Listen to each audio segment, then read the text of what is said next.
All right, Alexander, let's revisit Libya. And there's a lot of comparisons being drawn between what's happening in Libya right now and what happened in Syria, especially with relation to Russia and Turkey, and how Russia did engage with Turkey in Syria to turn the tide towards Assad and the stabilization of the Syrian government. In this scenario, Russia is kind of involved in Libya to a certain extent, but it's definitely not as committed as it was in Syria for various reasons, which I think you'll go over. Turkey, on the other hand, seems that it's very committed to Libya. I think you'll go over that as well, even though I have a sense that a lot of the actions that Turkey has taken right now in Libya at this very moment may also be in connection to what's going on an economic level inside of Turkey. Maybe it's a welcome distraction for Erdogan on the one hand. On the other hand, he is using Libya as a way to get in the game with the Mediterranean gas pipelines as well. There's no doubt about that. But of course, Turkey is and has turned the tide of the Libya conflict. There's no doubt about that as well. But things are also getting complicated. And that's why the story worries me, because there's a lot of countries involved, and it doesn't take much to move this into a wider conflict. So Alexander, Libya is a complicated story. Well, let's see if we could, break it down a little bit and get to where we are today. It's a hugely complicated story. Can we just first begin by understanding that the reason there is a conflict in Libya at the moment is because Libya was shattered in 2011 when the Western powers, the United States, Britain, and France, supported a regime change war against the then Libyan government led by Colonel Muammar Gaddafi. Now, one may think of all kinds of things about Gaddafi, that he was an eccentric and unusual personality, but the fact of the matter is the Libyan state that he largely created, was shattered, and the country has not known peace since then. There's been violence all the time, and it's continuous. And I do find it very remarkable. I mean, you sent me an article just before we began this program by the BBC, in which they completely skate over all of this. I mean, they make it all out, as if there was some, wonderful golden future ahead of Libya when Colonel Gaddafi fell. But, it all somehow went all horribly wrong. In fact, they made it wrong. The British and the Americans and the French made it wrong. They made this mess. They are not innocent parties here, far from it. Now, the situation in Libya now, Turkey is very heavily involved, and we will go into that shortly, but there are Turkish troops there, regular Turkish military there backing the government in Tripoli. They are undoubtedly supporting the government in Tripoli. They have pushed back the forces of General Haftar, who has been trying to overthrow that government and to establish himself as the new Libyan strongman. There is no doubt that General Haftar has had some degree of support from Russia, but Turkey is very heavily involved. It's been very heavily involved supporting the Libyan government in Tripoli. It's been very heavily involved in supporting, in opposing General Haftar. The Russians, it's a very different story. I think that at some level, there is some support for General Haftar. I get no impression that there are any regular Russian troops in Libya. In fact, the Russian government has expressly denied that this is the case. And there have been reports over the last few days, some of them coming from the United States, that Russian military aircraft have gone to Libya and have been, supporting General Haftar's forces. The Russians have categorically denied that, and I have seen no evidence of it. The people who are in Libya supporting General Haftar from Russia are Russian mercenaries. I am sure they would not be there if the Russian government had not to some extent given a green light to send them there. But I don't think that suggests to me any kind of major commitment by the Russians to General Haftar. And I don't think the Russians themselves are particularly engaged in Libya. Obviously, they would like Haftar to win, but I don't think they're prepared to go that far as to commit themselves to his victory in the way that they ultimately committed themselves in Syria to stopping the collapse of Syria and of the government of Bashar al-Assad. So to recap, Turkey heavily involved, Russia involved to a certain degree, but to a far less degree than some people are saying. And it is a misconception to see this now as a struggle between Russia and Turkey in Libya, as if we are talking about two parties that are equally involved. Why is Turkey in Libya? First of all, there is no doubt that you are right. It is a wonderful distraction for Erdogan from the massive economic crisis that there is now in Turkey. Turkey's economy was already on the slide before the pandemic crisis came. It's now in an even bigger crisis than it's been before. There are many people who say that Turkey is essentially bankrupt and may have to look for help to outside powers. The IMF apparently is not prepared to help. He may have to look to China, but in the meantime, he's keeping people distracted and preoccupied by talking to them about the other great victory that Turkey is winning, which is this one in Libya. Libya used to be part of the Ottoman Empire.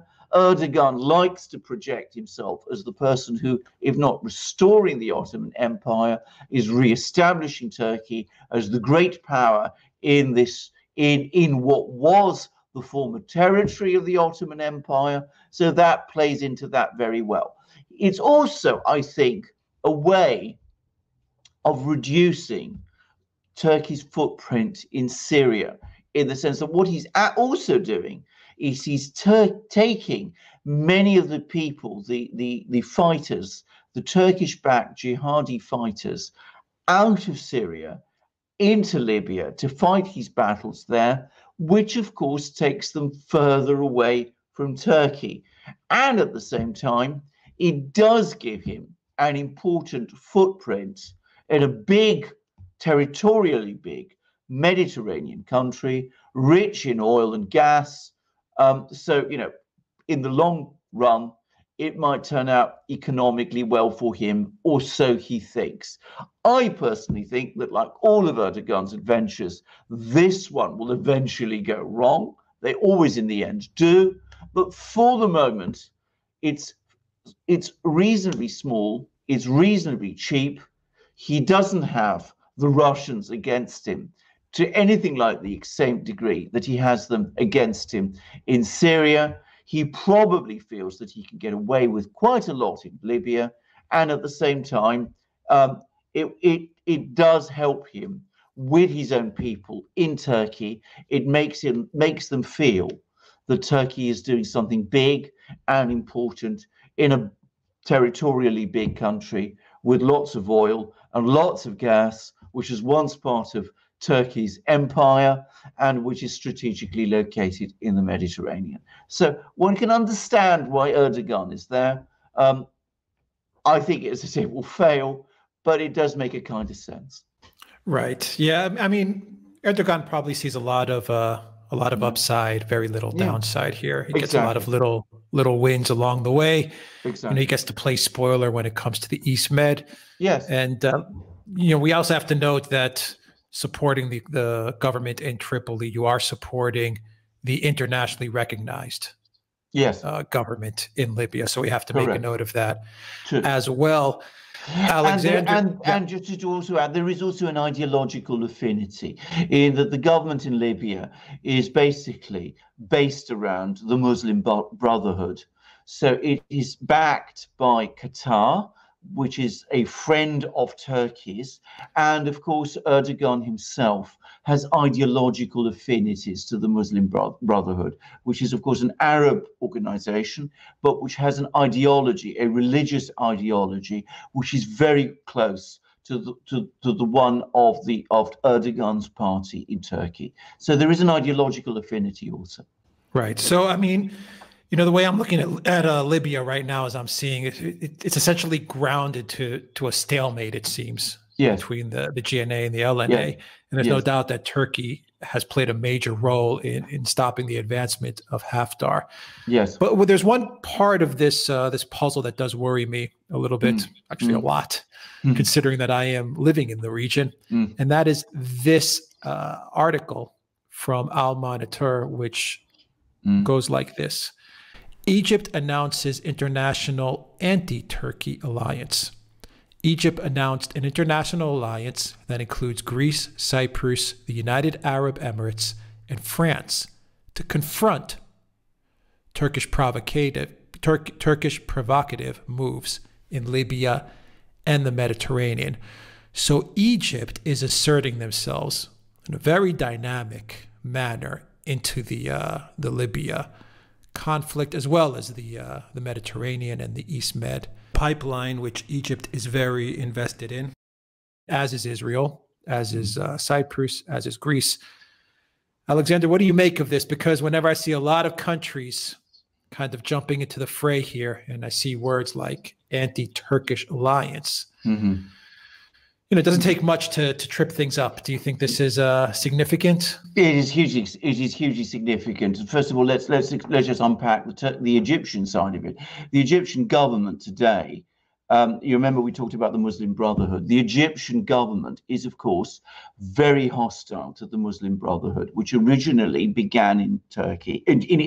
Originally began in Egypt, and which led the government of Egypt, which the present Egyptian government overthrew. The present Egyptian government, led by President al-Sisi, is the product of a coup against a Muslim Brotherhood-led government of Egypt. So the present government of Egypt is very hostile to the Muslim Brotherhood, and they absolutely do not want to see Libya fall under the control of the Muslim Brotherhood. But be over and above and beyond that, Egypt, of course, borders Libya. It has historically tended to see Libya as falling within its geographical and cultural orbit, particularly the region known as Cyrenaica. And they do not want to see Turkey, which Egyptians tend to see as a former overlord, establish itself in Libya, which for the Egyptians is, as I said, very much their own backyard. So it's not at all surprising that the Egyptians are becoming involved. They have a very powerful military, a very well organized military. They have lots of advanced and modern weapons. They're in a strong position to intervene in Libya, and they could probably, stalemate or perhaps even checkmate Erdogan's moves there. I said all of Erdogan's ventures, in the end, they start strongly and they end badly because he never sees them through. He never works out all of their possible permutations. And in this particular case, it's very easy to see how the Egyptians becoming involved, that is going to create problems for Turkey in Libya. Problem is, create problems for Turkey in Libya. Egypt can take care of itself because it's a big country.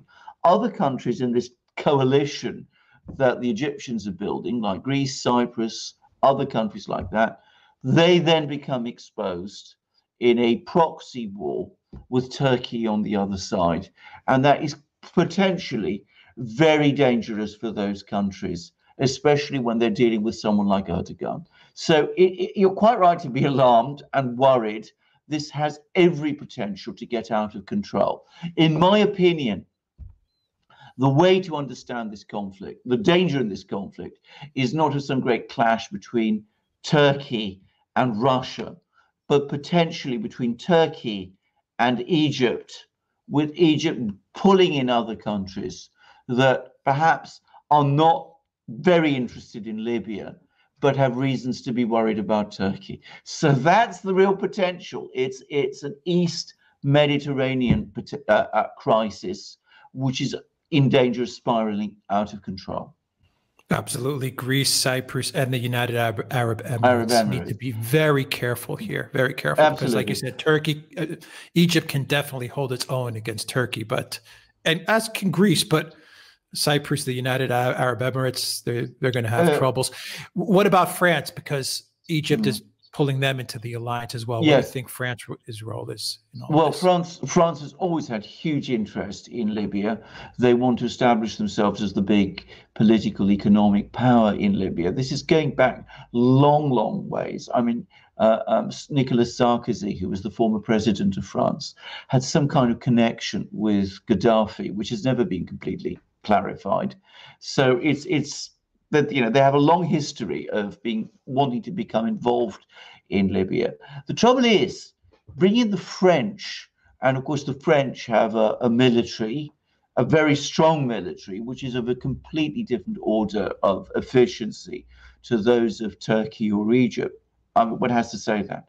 But if the French become involved, they have issues with another country, which is Italy, because Italy was the former colonial master in Libya. And they have strong political and economic interests in Libya, which are known to be antagonistic or contrary to those of France. Now, it sounds bizarre to talk about a French-Italian duel on top of a Egyptian-Turkish duel, but one could see how that could shape out. So, more and more countries becoming drawn in, more and more countries becoming involved. This is actually potentially a dangerous thing, but it is the Mediterranean region that is, as I said, at risk here. It's not a superpower battle yet. It could become one, but it's potentially one that could suck in more and more Mediterranean countries. Very quickly, Alexander, to wrap it up, how do you think this thing can be de-escalated?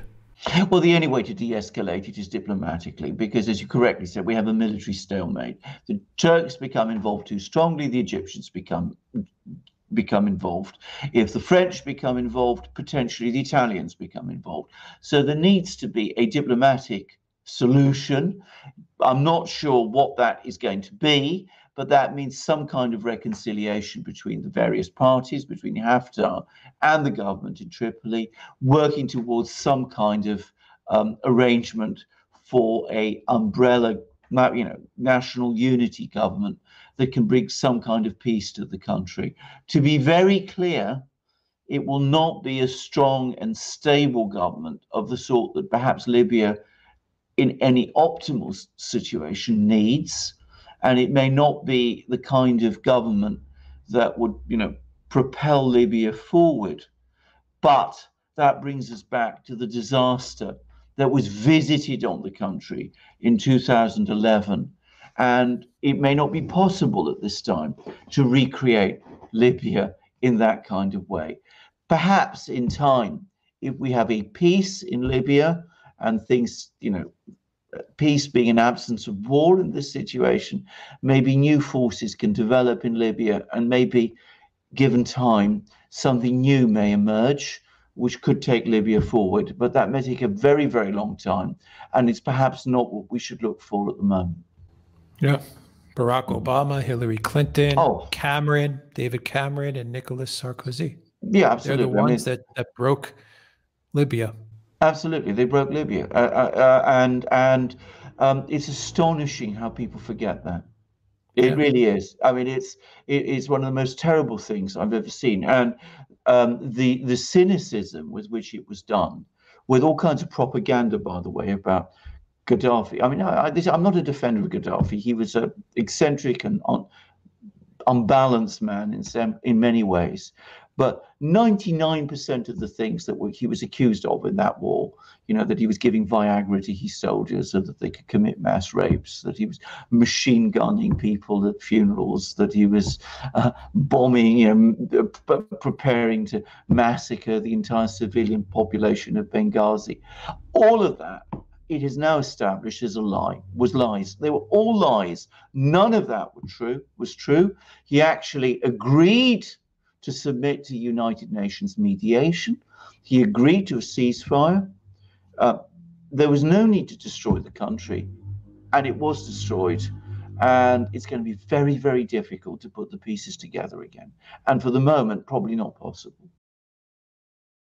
There's a lesson in Libya, Alexander, because you know what's going on in the U.S. Not that we'll get into it. We'll get into it in other videos. But when Barack Obama and Hillary Clinton and all these people start lecturing, you know, the American people about what's going on in the U.S., just take note as to what they did to Libya.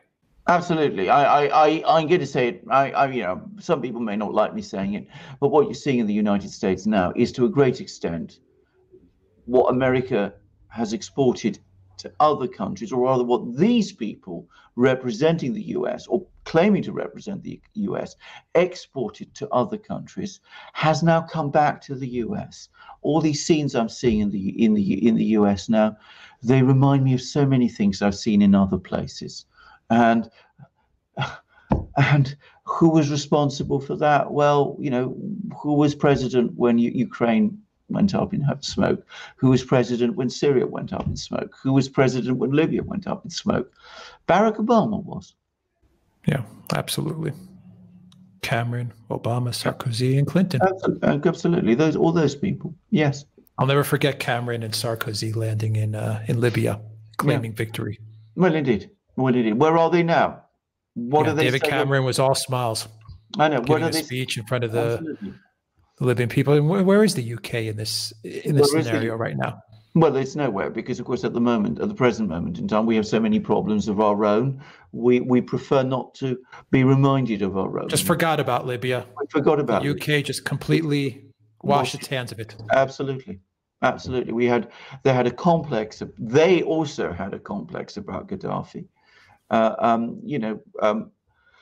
Anger and hatred especially of one individual, lead you into all kinds of disastrous courses. And in the case of Libya, Libya was destroyed. Yeah. All right. We'll leave it there.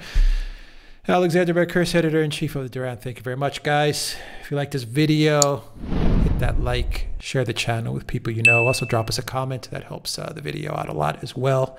And go to PayPal, Patreon, and Subscribestar. Please donate to our channel to keep us going and to keep us reporting the news. And you can also visit the Duran shop and make a purchase of magic mugs, t-shirts, hoodies. We got all kinds of things when you make a purchase. That also helps out the channel as well. Also check us out on iTunes and SoundCloud for an audio copy of this video. Alexander. We have indeed, and I'm glad because Alex mentioned it, because we have the best mugs in the world, bar none. And can I just say, this particular mug, it's got the badge of the Alpha Force, which is Russia's elite special forces unit. I'm absolutely sure that these people are not in Libya. If they had been, we would know about it. They're the kind of people who, frankly, when they get involved, as they have in Syria, you immediately see a difference. So they're not there. But these mugs, they're definitely there in our shop. They are the best mugs anywhere in the world. They are superb. They're light, strong. They keep your tea and coffee hot, or your beer and champagne cold. They are the best mugs in the world, bar none. And as the world expert on mugs, drinking coffee and tea from hundreds of them since I was about 13, I say that without any equivocation whatsoever. So that is a definite recommendation for these mugs, one which many of our viewers who have bought them would repeat. And we don't just have amazing magic mugs, we also have fabulous shirts. We've got amazing polo shirts, the best polo shirts you will ever find. We've got amazing t-shirts like these ones that we're wearing now, long sleeved and short sleeved. We've got v-neck shirts. All our shirts are stylish. All our shirts are hard wearing. All our shirts are 100% cotton. They are the highest quality of shirts of this kind that you will find anywhere. And we also have, as Alex rightly said, hats, hoodies, and stickers of equal and amazing quality. And we have our great ebooks covering subjects like Russiagate and Ukrainegate and Brexit and Epstein and oil, all these complicated topics in our ebooks made clear. So you support the Duran, and we certainly do need your support, as Alex said, because we are, like all independent channels and news sites, always under great pressure now. So we need your support. You support us by coming to our shop, and you will also be an owner of these wonderful things if you buy from our shop. So support the Duran, be the owner of these great things, and Alex will tell you how. You'll find a link to the Duran shop down below the Duran shop.